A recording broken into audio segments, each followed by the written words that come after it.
Hello बच्चों, ये मेरी फर्स्ट क्लास है। मैं आपको मैथ कराऊंगी। मैं आपको मैथ 8th का, 9th का और 10th का तीनों का मैथ कराऊंगी 1 बाय 1। या फिर हम साथ के साथ भी चल सकते हैं, मतलब साथ के साथ मैं 8th और 9th के मैथ की भी वीडियोस डालती रहूँगी। मैं आपको एनसीईआरटी का मैथ कंप्लीट कराऊंगी। उसमें एनसीईआरटी के मैथ में जितने भी एग्जांपल्स होंगे, थ्योरम होंगी और उसके साथ साथ एक्सरसाइज के जितने भी क्वेश्चंस होंगे, सारे A to Z क्वेश्चंस करेंगे हम, किसी को भी स्किप नहीं करेंगे, ठीक है। और हम 1 बाय 1 चैप्टर्स करेंगे सारे के सारे। आज मैं आपको 10th क्लास का करा रही हूँ स्टार्ट। ये मेरा आज फर्स्ट क्लास होगी और ये बेसिक इंट्रोडक्शन करेंगे हम इस क्लास का, ठीक है। पहले हम ये देख लेते हैं कि कौन कौन से चैप्टर्स हैं, ठीक है, 1 बाय 1। तो फर्स्ट जो आपका चैप्टर रहेगा वो आपका है रियल नंबर्स। सेकंड आपका जो चैप्टर है वो पॉलिनोमियल्स है। थर्ड जो आपका चैप्टर है pair of linear equation into variables. Fourth आपका चैप्टर है क्वाड्रेटिक इक्वेशंस। नेक्स्ट वन है आपका अर्थमेटिक प्रोग्रेशन। सिक्स्थ है आपका ट्रायंगल्स, ठीक है। सेवेंथ आपका चैप्टर है कोऑर्डिनेट ज्योमेट्री। एट्थ आपका चैप्टर है इंट्रोडक्शन टू ट्रिग्नोमेट्री, ठीक है। नेक्स्ट है आपका some application of trigonometry. 10th आपका चैप्टर है सर्कल्स। 11th है कंस्ट्रक्शन। 12th आपका चैप्टर है area related to circle. 13th आपका चैप्टर है सरफेस एरिया एंड वॉल्यूम। 14 आपका चैप्टर है स्टैटिक्स। और जो आपका लास्ट वन जो आपका चैप्टर है वो है आपका प्रोबेबिलिटी, ठीक है। टोटल आपके 15 चैप्टर हैं। हम 1 बाय 1 सारे चैप्टर को कवर करेंगे, किसी भी चैप्टर को स्किप नहीं करेंगे और ना ही किसी क्वेश्चंस को स्किप करेंगे, ठीक है। और मैं आपको ये और बता दूँ, इसके साथ साथ मैं जो आपको मैथ कराऊंगी वो स्टेटमेंट चाहे बेसिक इंग्लिश में रहे, बट मैं आपको एक्सप्लेनेशन हिंदी में भी कराऊंगी, ठीक है। तो आपको कोई भी दिक्कत नहीं रहेगी हिंदी वालों को समझने में। तो हिंदी और इंग्लिश हम दोनों इक्वल लेके चलेंगे।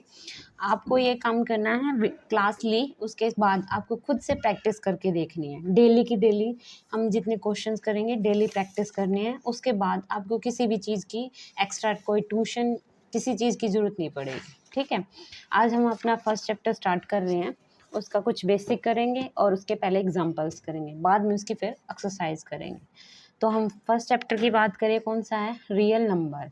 रियल नंबर क्या होते हैं, वास्तविक संख्याएं। तो हम रियल नंबर के बारे में बात कर लेते हैं, होते क्या है रियल नंबर, वास्तविक संख्याएं। वास्तविक संख्याएं क्या होती हैं, इसके अंदर आपके जितने भी नंबर एग्जिस्ट करते हैं वो सारे के सारे आते हैं। जैसे कि हम बात करें पॉजिटिव नंबर की बात करें, +1 +2 +3 +4 अप टू प्लस इन्फिनिटी, मतलब पॉजिटिव जितने भी नंबर हैं जो आपकी धनात्मक संख्याएं हैं। उसके बाद बात करें negative number, -1 -2 -3 -4 up to minus infinity. आपकी जितनी भी ऋणात्मक संख्याएं हैं, जितनी भी धनात्मक संख्याएं हैं, जितनी भी आपकी ऋणात्मक संख्याएं हैं, और उसके साथ साथ जितने भी आपके डेसिमल वाले नंबर्स होते हैं, 1.4 है, 1.7 है, 1.33 है, ठीक है। और आपके रेशियो वाले नंबर्स होते हैं p/q की फॉर्म में, जिसमें q होता है जो आपका नॉट इक्वल टू 0 होता है। दैट मीन्स आप क्या लिख सकते हो, 1/2 है, 1/3 है, 1/5 है, 2/5 है, ठीक है। ये ऐसे इस फॉर्म में। और यहाँ पे एक बात और याद रखना कि हम जो यहाँ पे जो इसमें जो आप Q होता है ना, हम Q नॉट इक्वल टू 0 क्यों रखते हैं। अगर हम Q को 0 रख दें, मान लो जैसे कि अगर मैं 1/0 रख दिया, तो जो किसी भी नंबर के नीचे जब 0 होता है तो वो इन्फिनिटी बन जाता है। इन्फिनिटी दैट मीन्स वो क्या हो जाता है, नॉट डिफाइन, ठीक है। मतलब जिस संख्या को आप एक्सप्लेन नहीं कर सकते, बता नहीं सकते, वो क्या हो जाता है, नॉट डिफाइन हो जाता है। तो किसी भी नंबर के नीचे जब आप 0 लिखते हैं तो वो क्या हो जाता है, इन्फिनिटी हो जाता है। इसीलिए जब हम p/q रेशियो की बात करते हैं तो q को हम क्या करते हैं, नॉट इक्वल टू 0 रखते हैं। इसके बाद हम बात करते हैं रूट वाले नंबर्स की। रूट वाले भी जितने नंबर होते हैं, √3, √6, √7, मतलब जितने भी आपकी वर्गमूल वाली संख्याएं होती हैं वो सारे के सारे भी क्या होते हैं, आपके रियल नंबर होते हैं। तो ये आपकी थी वास्तविक संख्याएं। इसके अलावा जो वास्तविक संख्याएं नहीं होती, जो रियल नंबर नहीं होते, वो कौन से होते हैं, आपके कॉम्प्लेक्स नंबर होते हैं। कौन से होते हैं, कॉम्प्लेक्स नंबर। ठीक है, एक तरह से आप ये बोल सकते हो जटिल से जो कठिन संख्याएं होती हैं, दैट मीन्स जो जैसे हम कौन कौन से, जैसे 2+3 आयोटा, 5+6 आयोटा। जो आयोटा जो होता है ना आपका, इसको हम बोलते हैं इमेजिनरी नंबर, काल्पनिक संख्या। ठीक है, तो जिसके अंदर, जिस किसी नंबर के अंदर आयोटा आ जाता है, जैसे चाहे आप सिंपल 6 आयोटा लिख दो, जिस भी नंबर के अंदर आयोटा आ जाता है वो आपका कॉम्प्लेक्स नंबर हो जाता है। वो रियल संख्या नहीं रहती, आपकी वास्तविक संख्या नहीं रहती। ठीक है, वो क्या हो जाती है, आपकी वास्तविक संख्या नहीं रहती, आपकी कॉम्प्लेक्स नंबर बन जाता है। चाहे वो रूट के अंदर बात करो आप, 6 रूट के अंदर भी हो सकता है। ठीक है, ये सिंपल ऐसे नहीं, रूट के अंदर भी हो सकता है। तो ये भी आपकी रियल नंबर नहीं रहा, ये आपका कॉम्प्लेक्स नंबर बन गया। तो इस चीज़ का ध्यान रखना है, जिस संख्या में, जिस भी नंबर में आपका आयोटा आ जाता है वो आपका रियल नंबर ना होके क्या बन जाता है, आपका कॉम्प्लेक्स नंबर बन जाता है। आयोटा जो होता है वो क्या होता है, आपका इमेजिनरी नंबर, काल्पनिक संख्या होती है आपकी। और जो आप बात करते हो आयोटा का स्क्वायर जो होता है ना, एक और बात बता देती हूँ, यहाँ पे आयोटा का जो स्क्वायर होता है वो 1 के बराबर होता है। किसके बराबर होता है, 1 के इक्वल होता है। ठीक है, अब हम यहाँ पे थोड़ा सा और बात कर लेते हैं इसमें कि रियल नंबर जो होते हैं ना, जो वास्तविक संख्याएं होती हैं, इसके कुछ सब पार्ट होते हैं। जितने भी आपके नंबर पढ़ते हो इसी के अंदर आते हैं। तो फर्स्ट अगर हम बात करते हैं तो फर्स्ट कौन सा होता है, आपका नेचुरल नंबर। कौन सा, नेचुरल नंबर, प्राकृत संख्या। नेचुरल नंबर कौन से होती हैं, जो आपकी पॉजिटिव नंबर्स होते हैं, जो आपकी धनात्मक संख्या होती है, जैसे +1, +2, +3, +5 अप टू इन्फिनिटी। मतलब जितनी भी आपकी धनात्मक संख्याएं हैं, पॉजिटिव नंबर हैं, वो सारे के सारे आपके नेचुरल नंबर हैं, वो आपकी प्राकृत संख्याएं हैं। ठीक है, इसके बाद अगर हम बात करें, सेकंड वन आपका होता है होल नंबर। क्या होता है, होल नंबर, पूर्ण संख्या। पूर्ण संख्याएं कौन सी होती हैं, आपकी 0, 1, 2, 3 अप टू इन्फिनिटी। मतलब नेचुरल नंबर और होल नंबर में बस एक इस 0 का डिफरेंस होता है आपका। जिसमें अगर 0 काउंटिंग में है तो वो होल नंबर बन जाता है, अगर 0 नहीं है तो आपका नेचुरल नंबर बन जाता है। बस इस चीज़ का डिफरेंस होता है नेचुरल नंबर और होल नंबर में। अब इसके बाद आपकी बात करते हैं थर्ड। थर्ड आपके बात कर लेते हैं इंटीजर की, पूर्णांक। इंटीजर, इंटीजर क्या होते हैं, आपके पूर्णांक। इसमें आपका क्या आता है, जितने भी आपके पॉजिटिव नंबर हैं, ठीक है, अप टू इन्फिनिटी, उसके साथ साथ 0 और माइनस वाले नंबर्स भी, माइनस इन्फिनिटी। तो जितने भी आपके प्लस पॉजिटिव नंबर हैं, मतलब आपकी धनात्मक संख्याएं हैं, आपकी ऋणात्मक संख्याएं हैं, और साथ में 0, ये सारे के सारे क्या आपके होते हैं, इंटीजर, पूर्णांक होते हैं आपके। ठीक है, अब नेक्स्ट हम बात करते हैं फोर्थ नंबर की। थोड़ा सा इवन और ओड के बारे में और बात कर लेते हैं। इवन नंबर और ओड नंबर। इवन क्या होती है, आपकी सम संख्या, और ओड क्या होती है, आपकी विषम संख्या। तो सम संख्या कौन सी होती हैं, जो आपकी 2 से डिवाइड होते हैं नंबर्स। कौन सी, जैसे 2 हो गया, 4 हो गया, 6 हो गया, 8 हो गया, 10 हो गया, 12 हो गया, अप टू इन्फिनिटी। मतलब जो नंबर, जो संख्या आपकी 2 से डिवाइड होती है वो आपकी सम संख्या होती है। अब बात करते हैं विषम संख्या।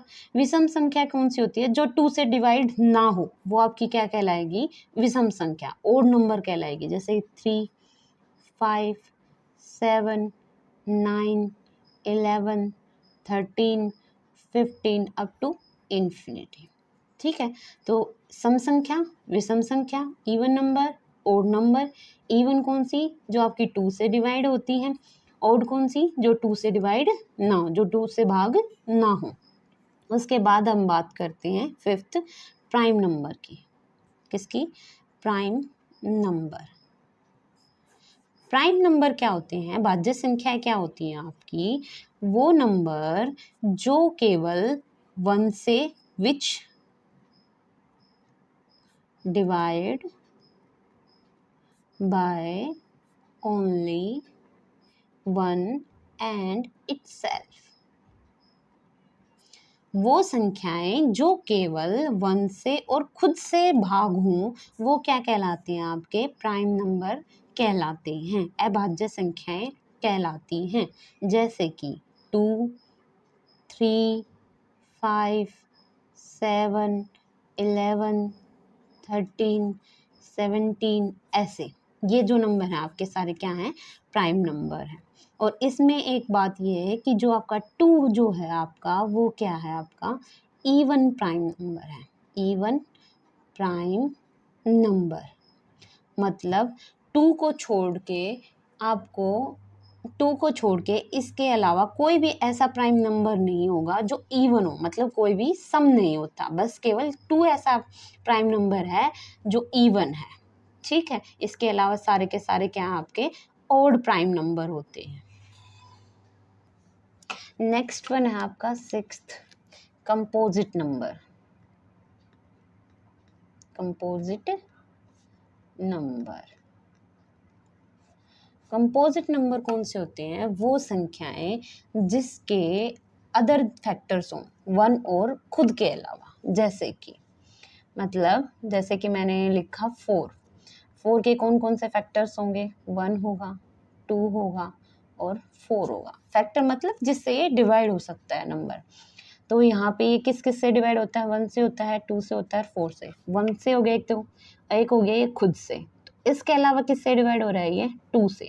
तो वो संख्याएं जो 1 से, खुद से और उसके अलावा जो फैक्टर्स एग्जिस्ट करते हैं अगर उसके, तो वो क्या कहलाते हैं? कंपोजिट नंबर कहलाते हैं। जैसे कि और बात करें हम 6 की बात कर लेते हैं।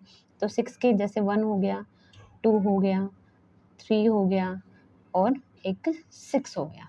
तो इसके कौन कौन से? एक तो 1 हो गया, एक खुद हो गया। इसके अलावा कौन कौन से फैक्टर हैं? इसके 2 है और 3 है। तो कंपोजिट नंबर कौन कौन से हो गए? कि जो नंबर 1 से और 6 के अलावा उसके अदर फैक्टर एग्जिस्ट कर रहे हैं, तो वो क्या होगा? आपका कंपोजिट नंबर होगा। उसके बाद अगर हम बात करते हैं नेक्स्ट इरेशनल नंबर्स की।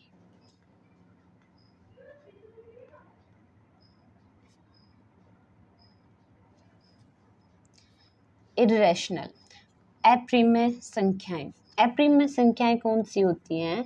जो वर्गमूल वाली होती हैं आपकी, रूट वाली होती हैं आपकी। जैसे √2, √3, √4, √5, √6।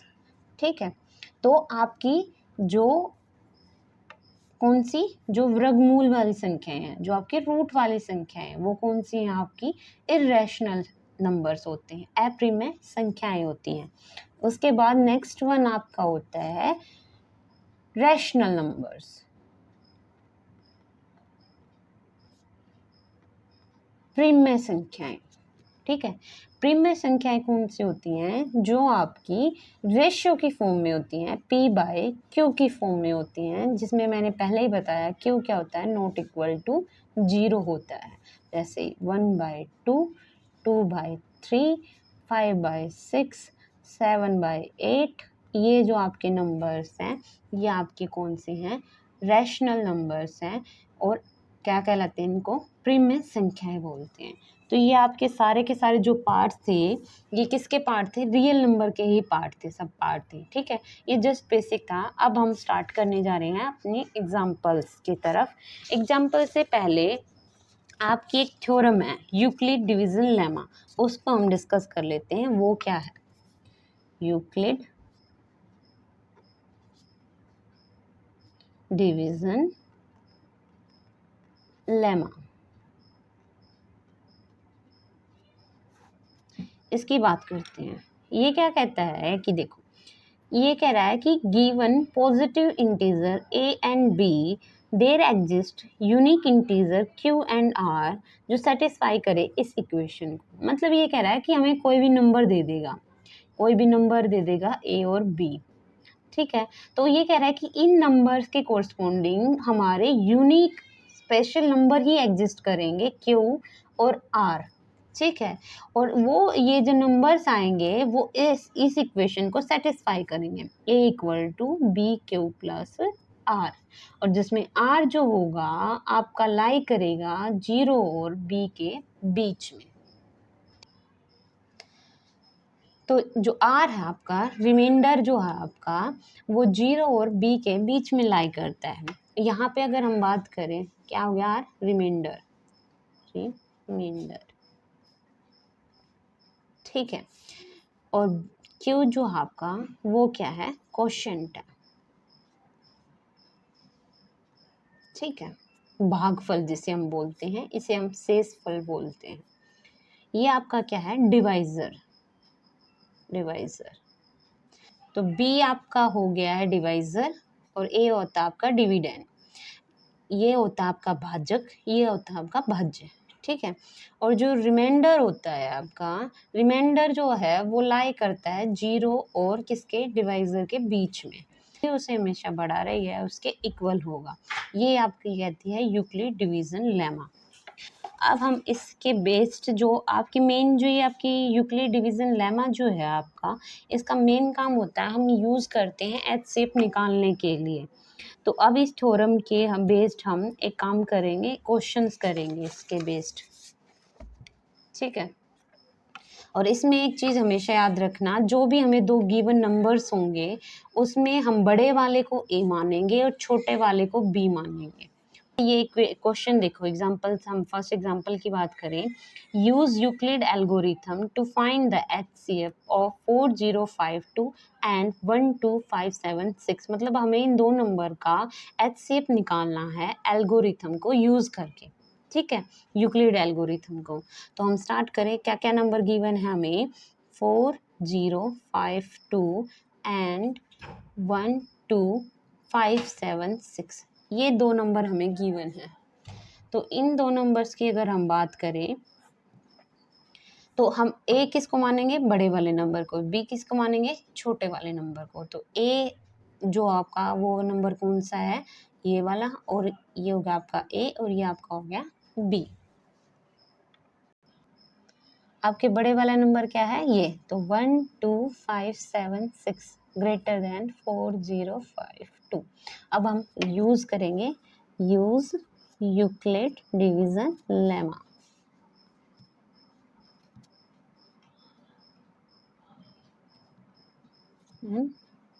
लेमा, अब उसको यूज करें अगर हम उसके अकॉर्डिंग, तो उसके अकॉर्डिंग क्या होता है, A equal to B Q plus R, और आर क्या होता है, रिमाइंडर होता है 0 और B के बीच में। तो अब हम A क्या हमारा गिवन 12576 इक्वल टू B हमारा क्या है 4052। अब B है ये, अब हमें इससे इसको डिवाइड करना है, तो हम साइड बाय साइड करते रहेंगे इसको और यहाँ लिखते रहेंगे 4052, और ये है 12576। अब है ना एक चीज़ करना कि जो स्टार्टिंग वाला नंबर है ना उसके डिजिट से डिवाइड करके देखना, उसके आसपास स्टार्टिंग की टेबल देखेंगे, क्योंकि ये बहुत बड़ा नंबर है, इसकी टेबल तो लर्न हो नहीं सकती, तो हम स्टार्टिंग वाला नंबर देखेंगे। 40 को देख लो आप, और 40 के अकॉर्डिंग नंबर्स देखेंगे हम यहाँ पे। तो 4 की मैं टेबल देखूँ, 40 में भी 4 की टेबल ही चलेगी आपकी। तो 4 3 क्या होता है आपका 12, ये पूरा 25 ये पूरा बड़ा नंबर देखना है ना हमें। तो जैसे अगर हम बात करें 4 पे कितने पे जाएंगे, 3 पे ही जाएगा, क्योंकि 12 3 पे आ रहा है, 4 3 12, ठीक है। तो 3 पे लेके जाओ, 3 पे 3 2 6, 3 5 15, 3 4 12, छोटा नंबर बन रहा है, मतलब करेक्ट है। अब इसमें से ये इसको क्या करेंगे, माइनस करेंगे, ठीक है, ये करेक्ट हो गया आपका, इससे छोटा है। तो 6 - 6 क्या हो जाएगा 0। अब 7 में से 5 गए 2, 7 में से 5 गए 2, और 5 में से 1 गया 4, मतलब 5 में से 1 गया 4। अब 2 में से 2 गई 0, तो ये रिमाइंडर बच गया आपका। ये जो रिमाइंडर बचा है, अब हम यहाँ पे अब कितने पे गया, क्वेश्चन क्या आपका आया है 3, यहाँ पे लिखोगे प्लस रिमाइंडर क्या आपका आया है 420, लिख दो यहाँ पे 420। ठीक है। अब नेक्स्ट स्टेप में आपको यही करना है, बड़े वाले नंबर को आप क्या मानोगे a और छोटे वाले नंबर को क्या मानोगे b। दैट मीन्स जो रिमाइंडर होगा आपको उसको मानना है b। अब नेक्स्ट ये हमें स्टेप तब तक करनी है जब तक आपका रिमाइंडर 0 ना आ जाए, तब तक हमें ये स्टेप्स को फॉलो करते जाना, मतलब हम स्टेप बाय स्टेप चलते रहेंगे। तो अब बात करते हैं हम स्टेप सेकंड में। स्टेप सेकंड में आपका ए क्या हो गया 4052 और आपका बी क्या है 420। अब 420 की टेबल देखेंगे। अब हम 420 से करेंगे अब हम डिवाइड किसको 4052 को। अब फिर से वहीं देखो 4 की टेबल देख लो, उसके अराउंड स्टार्टिंग के नंबर। अब 4 की टेबल में सीधा देखो 4 7 जा कितना होता है 28, 40 से बहुत ज़्यादा छोटा है। 4 8 जा कितना हो जाएगा 32, मतलब 4 8 32, ये भी छोटा है। 4 9 जा कितना हो जाएगा आपका 4 8 जा कितना हो जाएगा 32, मतलब 32 हो जाएगा। 4 9 जा देखो 36 है, तो 40 से जस्ट थोड़ा सा कम है, तो 9 जा पे लेके जाते हैं। 4 9 जा 9 0 0, 9 2 जा 18, 1 कैरी, 9 4 जा 36 और 1 37। ठीक है। अब इसमें से हम क्या करेंगे, -2 में से 0 गई, क्या हो जाएगा 2। अब यहाँ 5 छोटा है तो यहाँ से कैरी लेके 15 में से 8 गए 7। अब यहाँ से कैरी लिया था 9 बच गया, 9 में से 7 गए, क्या हो गया 2। और यहाँ से कैरी लिया था 3 में से 3 गई 0। तो अब यहाँ पे रिमाइंडर क्या बचा आपका 272 और यहाँ पे आपका जो क्यू है क्वोशंट है वो क्या आपका 9 प्लस रिमाइंडर क्या है 272। अब 0 नहीं आया आपका रिमाइंडर, तो फिर से हम थर्ड स्टेप पे चलेंगे। स्टेप थर्ड में फिर से वही बड़े वाले नंबर को ए मानेंगे, छोटे वाले नंबर को बी। तो बड़ा वाला नंबर आपका है 420 इज इक्वल टू छोटे वाला नंबर बी है जो आपका 272। अब इससे हम इसको डिवाइड करेंगे, 272 से करेंगे अगर हम, तो 272 से फिर से करेंगे हम 420 को। अब फिर से देखो, अब ये तो सीधा 2 की टेबल में ही जा रहा है, 2 2 जा 4। अब लेकिन अगर हम 2 2 जा 4 तो जा रहा है, जब यहाँ से 2 की मल्टीप्लाई करेंगे एक कैरी लेके ज़्यादा हो जाएगा, दैट मीन 2 पे नहीं जाएगा, ये 1 जा पे जाएगा 272। अब इसमें से माइनस करो 2, यहाँ क्या हो जाएगा कैरी लेके 10, 10 में से 2 गए 8 और यहाँ कैरी ले जाने के बाद क्या बचा 1 बच गया। ठीक है, तो 1 यहाँ से फिर से कैरी लेंगे 11 बन जाएगा, 11 में से 7 गए, क्या हो गया आपका 4। तो क्या बन गया आपका रिमाइंडर, क्या बच गया आपका, और यहाँ 3 बन गया क्योंकि यहाँ से एक जाने के बाद कैरी जाने के बाद 3 बना, 3 में से 2 गए 1, तो आपका रिमाइंडर क्या बना 148। तो यहाँ पे आपका क्वेश्चन जो हो गया वो 1 हो गया। ठीक है, मतलब आपका भागफल 1 हो गया और जो आपका शेषफल है वो कितना हो गया 148। नेक्स्ट स्टेप में फिर से चलेंगे। स्टेप 4 पे बड़े वाला नंबर फिर से ए हो जाएगा, छोटे वाला नंबर बी हो जाएगा।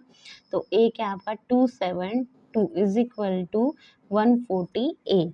ठीक है, अब 148 की टेबल में फिर से देखेंगे इसको हम। 148 की टेबल में देखेंगे 272। अब 2 जा पे ही चला जाएगा क्योंकि 1 1 जा 1, 1 2 जा 2, 2 जा पे ले जाओ। 2 जा पे लेके जाओगे तो आप कितना हो जाएगा, एक बार लेके जाके देखते हैं। 2 जा पे नहीं जाएगा क्योंकि 2 4 जा 8 और यहाँ पे कितना है 7, तो 1 जा पे लेके जाएंगे इसको हम। तो 148 यहाँ से फिर से कैरी लेंगे, यहाँ कितने हो जाएंगे 12, 12 में से 8 गए 4 और यहाँ कितना बचा 6, 6 में से 4 गए 2। ठीक है, और यहाँ 2 में से बन गया 1, तो 124। तो आपका जो शेषफल जो बचा है, रिमाइंडर जो बचा है वो कितना है 124। क्वोशंट क्या था, भागफल था आपका 1, तो यहाँ सॉरी प्लस होगा आपका। तो और ये कितना हो गया आपका 124। फिर से नेक्स्ट स्टेप आपका 5 स्टेप है 5। तो ये आपका ए हो गया, ये आपका बी हो गया, ये 148 इज इक्वल टू 124। अब 124 की टेबल में जाएंगे हम। 120, अब सीधी सी बात दिख रही है। अब 12 जो होगा इससे हमें इसको डिवाइड करना है, तो 12 दूनी 24, मतलब 12 2 जा 24, तो बहुत ज़्यादा सीधा 1 जा पे ही जाएगा आपका। 1 जा पे जाएगा तो इसमें से ये माइनस करना है आपका। तो यहीं पे देख लो, छोटा सा मैं माइनस यहीं पे करती हूँ, साइड में करने की बजाय। 8 में से कितने 4 4 में से 2 गए 2, तो कितना रिमाइंडर बचा आपका, शेषफल कितना बचा आपका 24। 4 बचा। फिर से नेक्स्ट स्टेप पे चलेंगे, ये आपका ए हो गया, ये आपका बी हो गया, तो स्टेप 6 हो गया आपका ये। तो 124 इज इक्वल टू 24। अब 24 की टेबल देख लो, 24 की टेबल में कितने पे आएगा ये? 24 की टेबल में ये एग्जैक्ट तो एग्जिस्ट करता नहीं, तो हम क्या करेंगे, 24 5 जा जो होते हैं, 24 पंजे 120 होते हैं, ये कितना 124, तो कितना बच जाएगा आपका रिमाइंडर? 4 बच जाएगा। ठीक है, नेक्स्ट स्टेप पे चलेंगे, स्टेप 7। स्टेप 7 में फिर से ये आपका क्या हो गया ए, ये क्या हो गया आपका बी। तो 24 इज इक्वल टू 4। 4 की टेबल देख लो, अब 4 की टेबल कितने में जाएगा? 6 पे, 6 चौक 24, 4 6 24, प्लस में अब कंप्लीट डिवाइड करा तो रिमाइंडर क्या हो गया आपका? 0। तो ये आपके हो गए स्टेप लास्ट। स्टेप लास्ट ये हो गया 0, जहाँ पे रिमाइंडर आपका जो शेषफल हो गया वो 0 हो गया। अब यहाँ पे जो जहाँ पे लास्ट में 0 आ गया, तो वहाँ पे जो आपका डिवाइजर है, जो आपका भाजक है, वही क्या कहलाएगा? आपका HCF कहलाएगा। तो जो आपका HCF है वो क्या हो गया आपका? 4 हो गया। ठीक है, तो ये मैंने थोड़ा सा डीप में साइड में इसलिए करके दिखाया क्योंकि यह यहाँ पे एग्जिस्ट, मतलब आप यहाँ पे कैलकुलेट नहीं कर सकते क्योंकि डिवाइजर जो है आपका वो बहुत बड़ा नंबर है, तो इजीली नहीं, आपको साइड में करके देखना पड़ेगा ये आपका। ठीक है, तो यहाँ पे आपका HCF 4 आ गया, यहाँ पे हमारा क्वेश्चन क्या होता है? खत्म होता है।